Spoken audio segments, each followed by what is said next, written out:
Hello. Hello. I'm back. I am back. Here we go. We are live at 5. Thank you so much for giving me grace last week with my stupid back.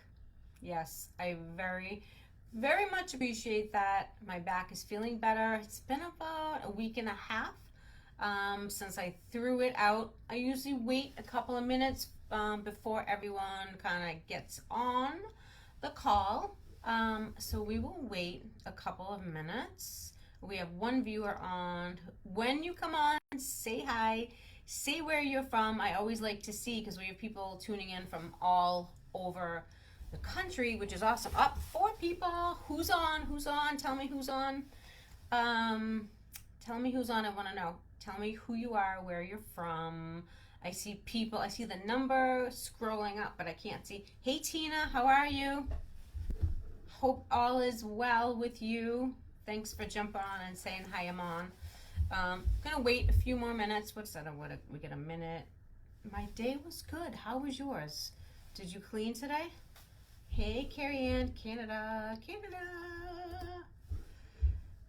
My back is finally better. We're gonna talk about that. Today. In why you can't find anyone to work for you, for your company, and why you need to figure out, good. Yep, you cleaned. Yep, I know. Why you need to figure out how to hire people so when your back goes out, like mine did when I was vacuuming in my own house last week, I was able to stay home and run my business from my couch for 3 days. Why? Because I have reliable people, and I can't stress that enough to you. It happened. My story was when a couple years into my cleaning business, I threw my back out so bad I couldn't walk for like 2 weeks.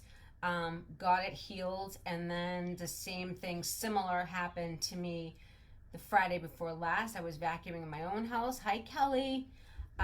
And my back went out from it. And so I was unable to go into work. Now imagine if I was the one that was cleaning my own houses, I would have lost all that income. I couldn't move for a week. I would have lost an entire week of income. Hey, Victoria, I would have lost an entire week of income if I didn't have people to work for me. So of course I didn't intentionally mean for that to happen, but it's going to tie into what we're going to talk about tonight. So I'm going to get started. It looks like people are starting to jump on now. So the topic this evening is why you can't find anyone to work for your cleaning business and how to fix it. For those of you that don't know me, we had a lot of people join in the last 24 hours. I think somebody had posted a recommendation. Kenzie had posted a recommendation for me on ZenMaid, which got a whole bunch of people to join. So thank you, Kenzie, for recommending me as a cleaning business coach. I appreciate that so much because that gets other people who are desperately needing help, like all of you, into the group, getting them some knowledge and getting them some help. So thank you for the recommendations. I very much appreciate that, Kenzie. So for those of you that don't know me and you're tuning in tonight for the first time, my name is Cheryl Hager. I founded this group, Sisters Who Scale. I am a cleaning business coach. I specialize in scaling service industry businesses, primarily cleaning, like 99.9% cleaning. I own a residential, a commercial, and a power washing company. It's all under one roof. I started the business myself, solo cleaning. I grew it from $0 to $650,000 and growing in about 4 years, a little less than 4 years, working eventually 20 hours a week doing it. Company has grown about 30% a year. And the best thing is we did it during a pandemic. So you can't tell me you can't do something because you can. You just need to figure out how to do it. So people ask me all the time, how did I do it? I always tell everyone, it's consistency, it's execution, and it's a process of implementing result-producing activities that are performed over and over and over again on a consistent basis, systematically, over time, okay? You can't just post a couple of things and expect that you're going to get an influx of $400,000 into your business. It doesn't work that way. It comes in little by little by little. So it's also never giving up and never quitting. And I never felt sorry for myself once. Even with my back problem, I never felt sorry. I knew I needed to use that as a catalyst to figure everything out, okay? I, myself, always look for ways to fix things, to keep going. I never look at the negative. I always look at the positive. So despite the odds, I don't care. Despite the odds, everyone tells me I'm crazy, I'm going to do it. That's going to make the difference. That's going to make the hugest difference in your world is if you never give up and if you see an obstacle as something you just need to get over. So who here, and I want everyone to be very honest and answer me, who here has said the phrase, people don't want to work? So raise your hand, put like a little wavy thing, an emoji, put like a hand up if you have said people don't want to work to yourself. Let's see. Let's see who's going to be brave and say that. Me. Victoria. Me. I've said it too. In the past, not anymore. Tyler. Hey, Tyler. How are you? Nice to meet you. I think you're joining us for the first time, so welcome. We've all said that. Okay? We've all said that before. People don't want to work. Where did we hear it? We heard it from the news. Melissa said that to me today over Messenger. Melissa's one of my clients. Hi, Melissa. Kelly Lynn, yep, I know. Kelly, we were talking last night. Yep, we hear it from the media. People don't want to work. They want to get free money. Granted, some people don't want to work. Okay, we know. We know. We don't have to go into that. That's not on this call. That's for a different conversation. So we've all said that at one point. But here's the deal. We sound like a bunch of crybabies and poor sports saying that, right? The unemployment rate in this country is at an all-time low. Did you know that? It's 3.5%. In March 2023, it was 3.5%. That's very low. So everyone is working. They just aren't working for you. That's the big difference. So let's talk about why. Why aren't they working for you? Why aren't they applying to your job you have on Indeed or Facebook? Why isn't the phone ringing off the hook when you place an ad? Why are people applying but not showing up for the interview? I mean, some people are rude. We know that. Some people apply just to show unemployment that they are applying for jobs when they really don't want to work. They just want to get free money. That's out there. We know that. State of Massachusetts, we give more stuff away in this state. And Victoria can talk about that because Victoria's from Massachusetts too. We give more stuff in this state. That stuff's going to happen. So let me just say this too. There are other reasons why people aren't showing up for the interview. And everything I say is never intended to sound harsh, never intended to sound offensive. I speak very honestly, very bluntly. I believe in getting to the bottom of the truth to figure out the problem to see that we can only go up from here. So know that I never intend to offend or be rude or anything. Or I know I'm from Boston and sometimes people say, oh, they're rude over there. I'm not. I swear to you, I'm not. But maybe the reason why people don't want to work is maybe it's you. Maybe they don't want to work for your company or your company or your company or my company at one point, okay? I'm here to teach you. I'm here to teach you all to look inward first. Stop looking outward. That's the first problem you need to solve, is you need to look inside and say, okay, what am I doing wrong, or what could I do better to have a better outcome, right? So we stop making excuses. If you work with me, you don't make any excuses, because all the excuses are doing are prolonging your success. The biggest CEOs, the guys from Apple, Warren Buffett, all those big wigs out there, the Uber people, they never made excuses for themselves. They went and they found solutions to their problems. Obviously, we're not talking about a multi-billion-dollar cleaning company. It's different, but it's the same exact concept. So once you grasp this, you're going to get better, okay? So it's hard, right? I get it. There's negative Nellies out there. There's the news, the media. Do yourself a favor. Shut off the news. Don't even listen to it, okay? Everyone's saying nobody wants to work, right? you know those people, they just want to be with a bunch of other negative people, people that like to blame outside forces for reasons for their mediocrity, okay? To justify to themselves not having the success you want. You have to stop it, and we're going to stop it here. So I don't sit in my office every day and complain nobody wants to work. I have people that blow me off for interviews. It happens to me too. I don't say nobody wants to work, because there's plenty of people out there that want to work, who have families to support, who are single mothers and need jobs. Half my staff are single parents, and they work their butts off, okay? They have to work. Some people need mother's hours. Some people want part-time hours. I was a single mother for a long time. I never made excuses for myself. I went after it. I stopped the pity party, and I figured shit out. And that's what we do here. So think about your process for a second. So there are skills that you need to acquire. And because we're not born with this finesse, right? And all the smarts of being a good boss. We're not born leaders. You don't come out of the womb and you're leading things, right? Being a leader is learning a skill. Okay, that's a skill that's learned. You always want to look inward to see what you could improve to make the situation better. CEOs solve problems. They fix situations. If you're going to call yourself the CEO and a founder of a company, you need to figure out how to fix situations, period, right? So let's look at what you could be doing better. If you want to get a pen and everything, you can write this down. So the first thing you need to learn how to do is, the first thing you need to learn how to do is put down the excuses, right? That's like the big overall. I'm going to wake up tomorrow morning and I'm going to stop giving excuses for what's going wrong in my business, and you're going to figure stuff out. But the first thing you want to do as far as hiring is concerned is you need to learn how to write a good ad.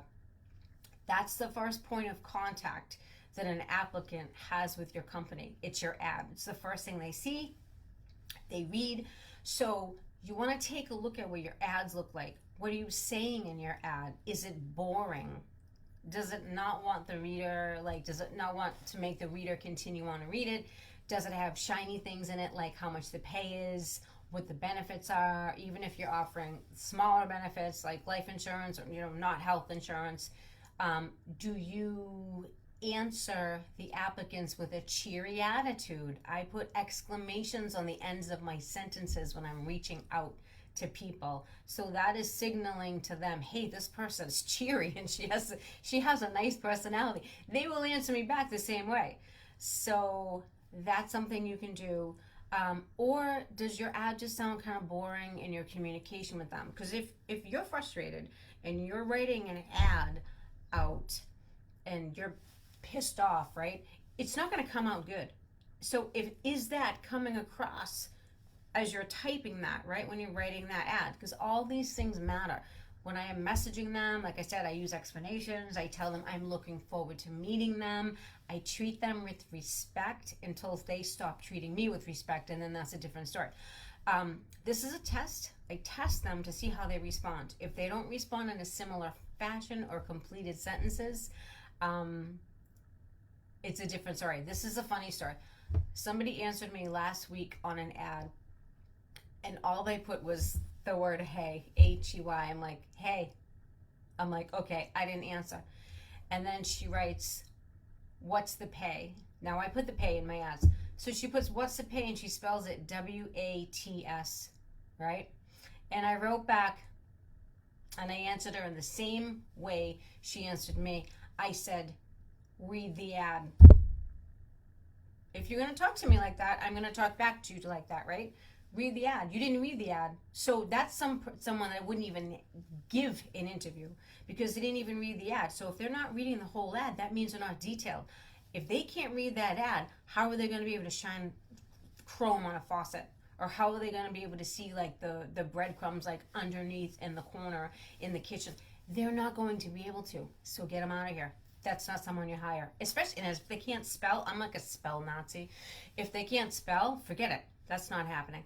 So is your ad mega detailed so the applicant knows exactly what the job entails? What are they exactly doing? They're driving to houses every day if you're doing residential. If you're doing commercial, you're going out at night, going to the businesses, the offices. You can make a cleaning position sound very glamorous if you're creative enough, okay? And you have to think of it like this. You're competing with the big ones that have professional ad writers. You're competing with Molly Maids. You're competing with Maid Pro, the Maids, the Cleaning Authority, all the big ones, okay? Companies that have divisions that write these ads professionally, and they're your competition, so you have to be good too. There are rock star cleaners out there, people who love to clean. I hear it all the time when I interview. So you need to find those rock stars. Your job is to sift through the not so good, and there's a lot of people out there that are not so good, to find the good, and that takes time, okay? So it's your job to find the rock stars. So who here has trouble writing ads? Show of hands. Let me see. I'm gonna log over here and take a look. Well, Melissa, you're funny. You crack me up down there. Who here has a problem writing ads? Put your hand up. Let me see. If you have a problem writing ads, wave. I'll check back with you in a minute, okay? I cover writing ads very much in depth in my accelerator program. I have you submit your written ads to me. I give you suggestions, recommendations, and we work on writing these better ads to attract better people. So I make you work in my program. I make you submit homework, and I make you do the work. So you need to develop the skills of writing great ads for your company so you can attract the right people, okay? That's number one. Number two, are you a good boss? This is a very introspective one, okay? It's always hard to look inward. I totally get that. This is one of the most difficult things you'll have to do. You have to be friendly as a boss, but you have to be stern and commanding at the same time. So you have to do things that make them respect you. They have to fear you a little bit. They can't fear you a lot or else they're going to run, okay? They have to fear you a tiny bit, and you have to serve that fear with a smile. That's kind of the difference. So if you are always joking around with them and meeting them on their level all the time, this could eventually backfire on you because they will try and identify with you. And they're not on the same level. You are the boss, they are the employee. Granted, you're not going to be condescending and talk down to them. That is not what I mean at all. But if you're in the field with your new hires, which a lot of you are, and I was too, there's a fine line. They want to talk about what's going on in their life, and then you say, I understand. So keep it light. Keep your conversation light. Don't get too deep. They're going to talk about the drama, the baby daddy, all that stuff. It's going to happen. Just try and keep it as light and as positive as possible. Try not to talk about the negative stuff, right? Because if you joke around too much, they're going to think that you're on the same level, and then they start trying to call the shots, and then that happens. And so you don't want to let that happen. So you can't let them walk all over you. And if given the chance, if you don't command respect, they will. It is human nature, okay? So how's your attitude towards them? Do you come off pushy? Do you come off bossy? A lot of times what happens is people are so jaded that they start to produce negative energy. And, you know, your employees can feel that negative energy. This is really hard. We have to really work hard to not, have that negative energy with them, right? So are you jaded? Do you portray that you're pissed off, right? Are you a glass half full person or a glass half empty? I'm a glass half full. I always look at, well, what's the positive situation? I don't look at the negative. I look at what's the positive. So are you a, oh my God, what now? Or, oh my God, what's next? So what else could happen today? That is a mindset thing that you need to release from your body and get rid of it, because you can't be like that as a boss, okay? You can't. When something bad happens, you just expect that something else bad is going to happen. You can't do that. You have to retrain your brain and say to yourself, okay, what's going to happen next that's good, right? Because your brain wants to believe whatever you tell it. So if you keep telling it negative stuff, it's going to continue to be negative and negative and negative, and you're going to talk yourself right out of your success. I see it. I see it all the time. So your employees can also pick up on this bad negative vibe that you have. They can feel it. So if you're running around with all this pent up negativity, I'm a jaded boss energy, they can pick up on it. And you can't do this or you will drive people away. They will not want to work for you. If they want to come to work, people don't necessarily work for you because you pay the most money. They come to work because they like their job. So if they have a jerk for a boss, they're probably going to want to call in, right? They can pick up on that. So you can't do this. You're going to drive people away and they're going to go eventually find another job, okay? 3, is it fun to work for you? Are you a fun boss? What does your company culture look like? Work is work, okay? We know that. We all want production out of them.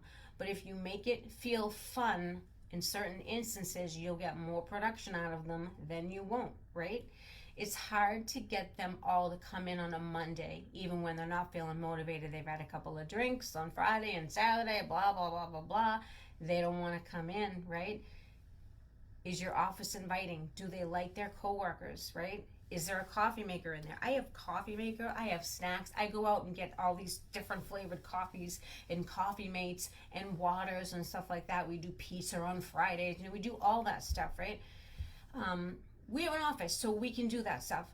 If you don't have an office, some people are operating out of their homes, out of a storage unit, and that's fine for the beginning.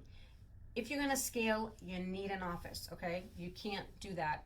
I know you're watching a budget. I know you think it's going to be cheaper. At the end of the day, you will not develop a professional company if you don't have some sort of office. And it could be a 500 square foot office. You don't need a big office. We pay $550 a month for the office that we have.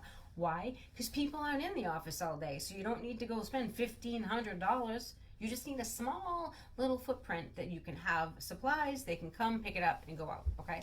So when I started out of my home. I started out of my garage. I used to interview. We would meet at a grocery store parking lot. When I was in the field, we'd meet at the Stop and Shop parking lot. I have experience with all of this. Every single bit of it, because I started from nothing, okay? So everything I speak from experience. I've interviewed in Starbucks, Dunkin' Donuts. I've done it. I hated it. I didn't feel professional, right? I felt like I had some amateur business. I didn't like it. And it didn't bring qualified candidates either, okay? So that's what an office brings. An office brings structure. An office brings a gelled group of people, a solid team. It brings professionalism, and it brings respect. Huge. Respect is huge. They must respect you. It shows applicants you have a legitimate business. It isn't going out of business. Is that making sense here? Let me know if it's making sense. It shows an applicant and employees you are serious about the business, and it makes them feel secure that it's a real company. They don't know how much you're bringing in. You could be bringing in $250,000 running it out of your house, but they don't know. They're going to think that you're making $50,000, and it could be unstable, right?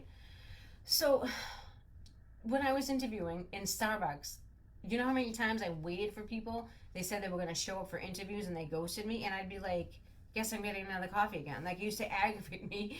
But, like, stuff like this will be frustrating, and it can really, like, make you mad, okay? I'd be like, wasted time again. Your time is very valuable. So if your employees show up at the same place all the time, it's a place of security for them. They can grab a coffee, they can hang out, chill out, wake up, whatever, have a breakfast sandwich. It's cool. My office is color coordinated to my brand. It's blue and pink with a little bit of aqua in there. There's pink chairs, white tables, aqua refrigerator. I have all women working for me, so it's a very feminine space. I designed it like that on purpose because I knew we had to identify with who was going to be working for us. And we get compliments all the time, right? Compliments all the time when we interview people. Wow, this office is so cute.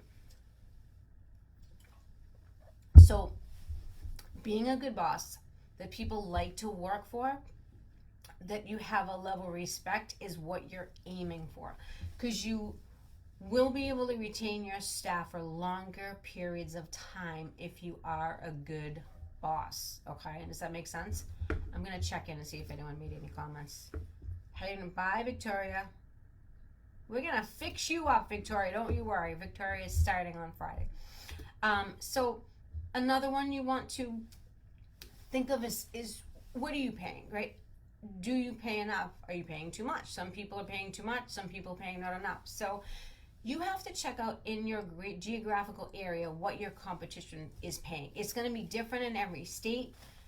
State of Massachusetts is minimum wage is 15. In Iowa, for example, the minimum wage is $7.25. So you need to figure out what your competition is paying. If you haven't already, do a search, go on Indeed, make a list of all your competitors in your area, see what they're offering for pay, see what they're offering for benefits. It's very easy to find this information. You just go on Indeed, you see what they're paying. Your applicants know what everyone is paying because that's what they're doing. They're looking to see who's competitive, who's paying the most, who has the most benefits. So pay is important. It's very important, but it isn't everything. Great pay, but a crappy working environment or an unorganized environment will not keep staff with you. It just will not. So you have to pay competitive wages, and you need to include some type of a bonus structure, and enable the girls to get tips and stuff like that, right? So here's my tip of the day. The more tips the staff brings in, the less that needs to come out of your pocket. Think about that. So if your training needs to be on point, so the girls are great, so they're getting tips, so they're getting more money out there, so it's not coming out of the payroll, it's not coming out of your pocket, right? Do you have a scheduling software? If not, I strongly suggest it. The staff can get tips on here, and it's advertised every time they get an invoice to pay. It's the first thing they see when they get the invoice to pay on the credit card. They see a tip thing, they can pick the percentage, okay? It incentivizes your clients to tip. When we enabled this, the girls' tips went up almost 60%. Now my staff can make an extra $150 a week in tips, sometimes more, and that's great, and it's not coming out of my pocket. That's even better. So, and I definitely train people on how to set that up. I have referral codes. You can get like a couple of months free and stuff like that if you're needing anything like that. So if you are, let me know. The next one is you need to encourage your staff for advancement in your company. This is a big, big thing. Do you talk about advancement with your company in an interview? I do. If you don't, you definitely should. You definitely should.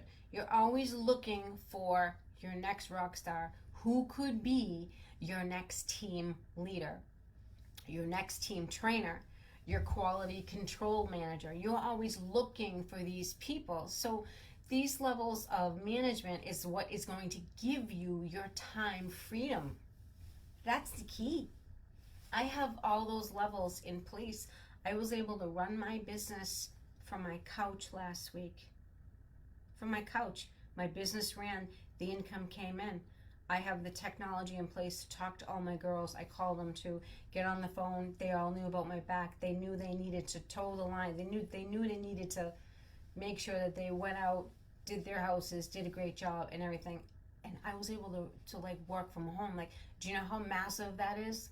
Like, that's massive, right? That took time to develop, but it can totally be done if you have like the motivation and the fortitude to do it. It can totally be done, and it's a beautiful thing. It's a beautiful thing. I can't even stress to you like enough how like important that is to learn how to do that. So we talk about advancement in our hiring ads, okay? This having a level of management will enable you to take a vacation when you want and have your company still run and bring in money. This is so big. So this is something that needs to be in your hiring ad as well. Talk about your levels of management. How are you looking for your next team leaders? Let them know there's room for advancement within your company. People want to know that they can grow the company. They want to know that there's raises, there's personal growth with the company they're applying for. So if you tweak these things, if you master these things, I guarantee you will have a better outcome to get more qualified people to apply. I promise you, but you have to be willing to put in the work. Not everyone's going to work out. So just know that as a boss, not everyone's going to stay 5 years. They may stay a year, but if you get someone that can stay for a year and gives you good quality work, You have to be grateful for that, okay? You're gonna have weird interviews. You're gonna have people show up in their slides and slippers and pajamas. It's happened to me. Everything I say, I'm speaking from experience, right? They show up late, they cancel, they say they're in the emergency room, and they lie to you. You're gonna get lied to. You are. It's your job to determine whether or not they're lying to you, right? And then if they continue to lie to you, boot them, because you don't take liars that are going to work for you. So you have to find diamonds in the rough. They're out there. And it's all in the way that you react to. If you react all crazy and go up and down like on the emotional roller coaster of an employee cycle, it will take a toll on you. And most successful business owners know how to roll with the punches. They keep going, right? They keep going, and they're resilient after, issues after issue after issue. They keep going, and that's the difference between people that are successful and people that quit. And that's the bottom line. I had all those. She had 3 felons show up. It's your job to rule out those felons, right? That is your job, to single those people out. It happens to me. It is what it is. You can't have felons that have had any stealing or any drugs, because they could be in the houses and they could be stealing.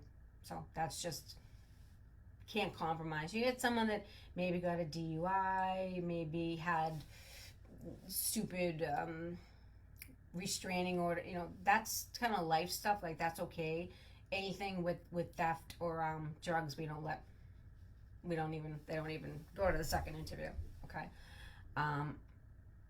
Melissa, I'll show you how to do it.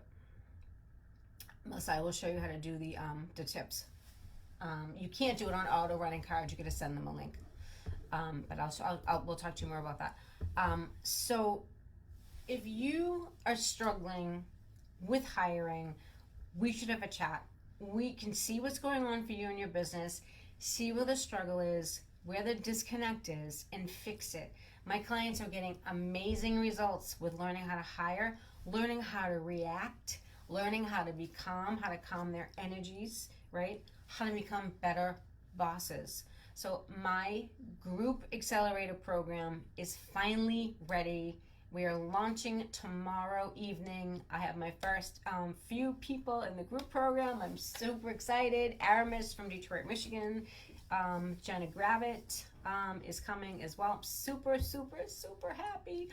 It's a 6-month program. I am accepting new students. It includes a whole huge section on hiring, retaining great talent for your cleaning business, a massive section on social selling, how to sell on social, how to get amazing testimonials so you get a waiting list, which we have right now, how to package your service up to get high-paying clients, how to implement your systems on streamlining your processes to make your life easier, make your business easier, and a ton of other stuff you need to be able to do in your business that's going to give you that time freedom that you're all wanting. You're all on this call because you want time freedom. You want to figure that out. And we all need time freedom. We all didn't start a business so we could work 80 hours a week. What would be the point of that, right? We want to spend time with our kids, our loved ones. We want to be able to almost break our backs vacuuming and not have to go to work for 3 days, right? Well, we don't really want that, but I'm just saying that's what the freedom can afford you to do. So if you want to hear more, type the word chat in the comment. I'll reach out. What we do is we set up a call. I ask you a bunch of questions, see if you are a good fit for the program, and see if you're ready for the program, because the program has weekly homework. It has lives every week that you need to submit your homework, okay? This is work because we want to get you the results. I don't want anyone to come in the program when they're not ready. So if you think you're ready to make a change in your business and you're a good fit, type chat below. I'll reach out. We'll set up a call and see if this is the right fit for you. I hope this was helpful as far as hiring and stuff like that. Just remember never to look outward for your answers. Always look inward first. Always see is there something better that you could actually do to attract the right people to your business. Because if you do that, you're going to feel a lot better that you've exhausted all the resources. And then at the end of the road, when you've exhausted everything and you've tried everything, then you can say they don't want to work. But you can't say they don't want to work first, because you don't know that. And it's not actually true. Some people don't want to work, but most people have to work, okay? Your job is to find the diamonds in the rough. So I hope this was helpful. Thanks so much for giving me grace last week. This was the topic last week. I appreciate it. Have an awesome week, and I will see you all very soon. All right, thank you so much. All right, have a great night. Bye.